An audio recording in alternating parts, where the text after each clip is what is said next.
ಒಂದು ಇಡೀ ಡೇ ನಾನು ಸ್ಪೆಂಡ್ ಮಾಡ್ಬೇಕು ಎನರ್ಜೆಟಿಕ್ ಶಿವಣ್ಣ ಸಹ ನಮ್ಮಲ್ಲೊಂದು ಅಹಂಕಾರ ಬಂದ್ಬಿಡು. ನಾನು ಅವ್ರ ಕನ್ಸಲ್ ಬಂದಿದ್ದಾರೆ ನನ್ಗೆ.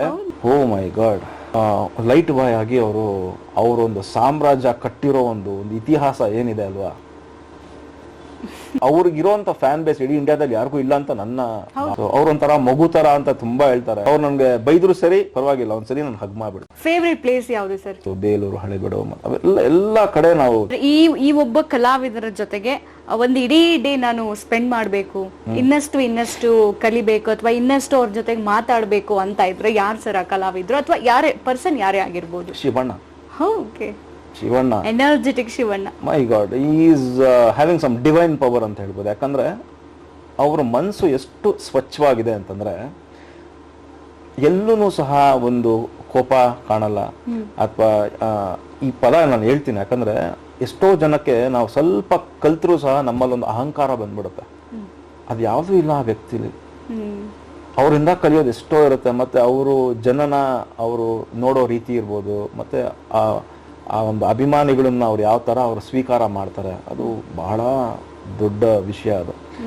ಸೊ ಶಿವಣ್ಣ ಜೊತೆ ನಾನು ಖಂಡಿತವಾಗ್ಲೂ ಒಂದು ಡೇ ಟೈಮ್ ಸ್ಪೆಂಡ್ ಮಾಡಕ್ ಇಷ್ಟಪಡ್ತೀನಿ. ಅವ್ರ ಹತ್ರ 1 ನಿಮಿಷ ಸಿಕ್ಕೋದು ದೊಡ್ಡ ವಿಷಯ ಅಂತದ್ರಲ್ಲಿ ಅವ್ರ ಜೊತೆ. ಓಕೆ, ಸೊ ಈ ಒಬ್ಬ ಪರ್ಟಿಕ್ಯುಲರ್ ಪರ್ಸನ್ ಅಥವಾ ಯಾರೇ ಕಲಾವಿದ್ರು ಇವ್ರ ಜೊತೆಗೆ ಒಂದು ಒಳ್ಳೆ ಊಟ ಮಾಡ್ಬೇಕು, ಎಲ್ರ ಜೊತೆನೂ ಊಟ ಮಾಡಕ್ ಇಷ್ಟಪಡ್ತೀನಿ. ಆತರ ಒಂದು ಸ್ವೀಟ್, ಒಂದು ಐಸ್ ಕ್ರೀಮ್, ಒಂದೇನು ಟೇಸ್ಟ್ ಮಾಡೋಕೆ ಇವ್ರು ಇದ್ರೆ ಪರ್ಫೆಕ್ಟ್ ಇರುತ್ತೆ ಅಂತ ಇದ್ರೆ ದರ್ಶನ್ ಸರ್ ಜೊತೆ ನಾನು ಅವ್ರ ಕನ್ಸಲ್ ಬಂದಿದ್ದಾರೆ ನನ್ಗೆ. ಸೊ ಆದ್ರಿಂದ ಅವ್ರನ್ನ ನಾನು ಇನ್ನ ಭೇಟಿ ಮಾಡಿಲ್ಲ. ಅಂದ್ರೆ 3-4 ಸಲಿ ದೂರದಿಂದ ನೋಡಿದ್ದೀನಿ, ಬಟ್ ಅವ್ರ ಜೊತೆ ಇನ್ನ ಕೆಲಸ ಮಾಡೋ ಅವಕಾಶ ಸಿಕ್ಕಿಲ್ಲ. ಅವ್ರೊಂದ್ಸಲಿ ಕನ್ಸಲ್ ಬಂದಿದ್ದಾರೆ, ನಾನು ಅವ್ರನ್ನ ತಬ್ಕೊಂಡಿದೀನಿ ಕನ್ಸಲ್ಲಿ. ಅದು ಎಷ್ಟು ಮಟ್ಟಿಗೆ ನನ್ಸಾಗುತ್ತೋ ಗೊತ್ತಿಲ್ಲ. ಒಂದ್ಸಲಿ ಅವ್ರನ್ನ ನಾನು ಭೇಟಿ ಮಾಡ್ಲೇಬೇಕು. ಓಕೆ ಸರ್, ಇನ್ನೊಂದು ಮಾತು ಹೇಳ್ಬೇಕು. ನಮ್ಮ ಅಣ್ಣ ಅವರಿಗೆ ಎಷ್ಟು ಫ್ಯಾನ್ಸ್ ಇದ್ರು ಅದೇ ಫ್ಯಾನ್ ಬೇಸ್ ಅನ್ನ ಹೊಂದಿರೋರು ಶಿವಣ್ಣನೂ ಇದ್ದಾರೆ. ಅಪ್ಪು ಸರ್ ಒಂದ್ ಕಡೆ ಆದ್ರೆ ನೆಕ್ಸ್ಟ್ ಲೆವೆಲ್ ಡಿ ಬಾಸ್. ಹೌದು, ಏನ್ ಹೇಳ್ತೀರಿ ಸರ್ ಇದು? ಓ ಮೈ ಗಾಡ್, ಅವರ ಜರ್ನಿ ನೋಡಿದಾಗ ಅವರು ಆಕ್ಚುಲಿ ಕೇವಲ ವ್ಯಕ್ತಿ ಅಲ್ಲ, ಅವರು ಒಂದು ಶಕ್ತಿ, ದೊಡ್ಡ ಶಕ್ತಿ. ಅವರು ತೂಗುದೀಪ ಶ್ರೀನಿವಾಸ್ ಅಂತ ಒಂದು ಮೇರು ಕಲಾವಿದರು, ಅಣ್ಣ ಅವ್ರ ಜೊತೆ ಮಾಡಿ ಹೆಸರುವಾಸಿ ಕಲಾವಿದರು. ಅವರ ಮಗ ಆಗಿ ಲೈಟ್ ಬಾಯ್ ಆಗಿ ಅವರು ಇಂಡಸ್ಟ್ರಿಗೆ ಪದಾರ್ಪಣೆ ಮಾಡ್ತಾರೆ ಕಷ್ಟಪಟ್ಟು. ಅಂದರೆ ಅವರ ಸ್ವಾಭಿಮಾನಕ್ಕೆ ಅದೆಷ್ಟು ಸಲ್ಯೂಟ್ ಮಾಡಿದ್ರು ಸಾಲದು.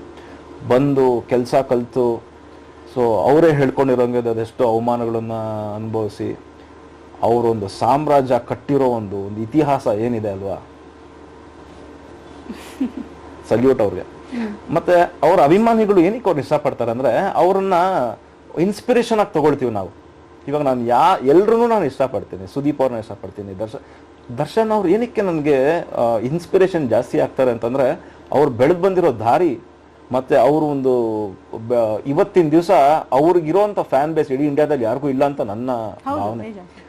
ಸೊ ಅವ್ರನ್ನ ನೋಡಿ ಕಲಿಯುವಂಥ ತುಂಬ ಇದೆ. ಮತ್ತೆ ಅವರು ಅಭಿಮಾನಿ ಕೊಡುವಂಥ ಗೌರವ ಇರ್ಬೋದು, ಪ್ರಾಣಿಗಳಿಗೆ ಅವ್ರು ಕೊಡುವಂಥ ಒಂದು ಪ್ರೀತಿ. ಸೊ ಇದೆಲ್ಲ ಪ್ರತಿಯೊಬ್ಬರಿಂದನೂ ಏನಾದರೂ ಒಂದು ಕ್ವಾಲಿಟೀಸ್ನ ನಾನು ತಗೊಳ್ತಾ ಇರ್ತೀನಿ. ಬಟ್ ದರ್ಶನ್ ಸರ್ ಅಂತ ಬಂದಾಗ ಅವ್ರ ಹತ್ರ ಒಂದು ಸ್ವಲ್ಪ ಜಾಸ್ತಿ ನಾವು ಇನ್ಸ್ಪಿರೇಷನ್ ತಗೊಳ್ಬೋದು. ಸೊ ಅವ್ರೊಂಥರ ಮಗು ತರ ಅಂತ ತುಂಬಾ ಹೇಳ್ತಾರೆ. ನಮ್ಮ ಕ್ಲೋಸ್ ಫ್ರೆಂಡ್ ಕೂಡ ಅವ್ರಿಗೆ ಬಹಳ ಆಪ್ತರು. ಹೇಳ್ತಾರೆ ಒಂದ್ ದಿವಸ ಕರ್ಕೊಂಡು ಹೋಗ್ತೀನಿ, ಭೇಟಿ ಮಾಡ್ತೀನಿ ಅಂತ. ಅದು ಕಾಯ್ತಾ ಇದ್ದೀನಿ ಯಾವತ್ತೊಂದು. ಫಸ್ಟ್ ಈಗ ದರ್ಶನ್ ಸರ್ ಇದಾರೆ ಸರ್, ಫಸ್ಟ್ ಮಾತು ವರ್ಡ್ ಏನ್ ಕೇಳ್ತೀನಿ? ನಾನು ಏನಿಲ್ಲ, ಹೋಗ್ಬಿಟ್ಟು ಅವ್ರನ್ನ ಹಗ್ ಮಾಡ್ಬಿಡ್ತೀನಿ ಫಸ್ಟ್. ಯಾಕಂದ್ರೆ ನನ್ ಕನ್ಸೇನಿದೆ ಅದು ನನ್ಸಾಗ್ಬೇಕು ಫಸ್ಟ್. ಅವ್ರು ನನ್ಗೆ ಬೈದ್ರು ಸರಿ ಪರವಾಗಿಲ್ಲ, ಒಂದ್ಸರಿ ನಾನು ಹಗ್ ಮಾಡ್ಬಿಡ್ತೀನಿ. ದರ್ಶನ್ ಸರ್ ಬೇಜಾರ್ ಮಾಡ್ಕೊಂಡ್ಬಿಡಿ. ಓಕೆ ಸರ್, ನೀವು ಜಾಸ್ತಿ ಟ್ರಾವೆಲ್ ಮಾಡ್ತೀರಾ ಅಥವಾ ಎನಿ ಟೈಮ್ ಮನೇಲಿ ಇರೋಕೆ ಇಷ್ಟ? ನಾನು driver, I am very good driver. So ಕಾರಲ್ಲಿ ಫ್ರೆಂಡ್ಸ್ ಎಲ್ಲ ಹೋಗ್ತಾ ಇರ್ತೀವಿ, ಎಲ್ಲ ಲಾಂಗ್ ಡ್ರೈವ್. ಫೇವ್ರೆಟ್ ಪ್ಲೇಸ್ ಯಾವುದು ಸರ್? ಎಲ್ಲ ಕಡೆ ಹೋಗಿದ್ದೀವಿ. ಅಂದ್ರೆ ನಮ್ಮ ಕರ್ನಾಟಕದಲ್ಲೇ ನೋಡುವಂತ ಬಹಳಷ್ಟು ಜಾಗ ಇದೆ. ಮತ್ತೆ ನಮ್ಮ ಮಲೆನಾಡು ಇರ್ಬೋದು, ಮತ್ತೆ ನಮ್ಮ ಮಂಗಳೂರು, ಉಡುಪಿ ಆ ಕಡೆ ಇರ್ಬೋದು, ಮತ್ತೆ ಉತ್ತರ ಕರ್ನಾಟಕ ಇರ್ಬೋದು, ಬೇಲೂರು, ಹಳೆಬೀಡು, ಅವೆಲ್ಲ ಎಲ್ಲ ಕಡೆ ನಾವು ತಿರುಗಾಡಿದೀವಿ. ಮತ್ತೆ ನಮ್ಮ ಅಕ್ಕಪಕ್ಕ ಇರುವಂತ ರಾಜ್ಯಗಳು ಕೂಡ ಪ್ರವಾಸ ಮಾಡಿದೀವಿ. ಡೆಲ್ಲಿ ಎಲ್ಲ ಕಡೆ ಓಡಾಡಿದೀವಿ ನಾವು.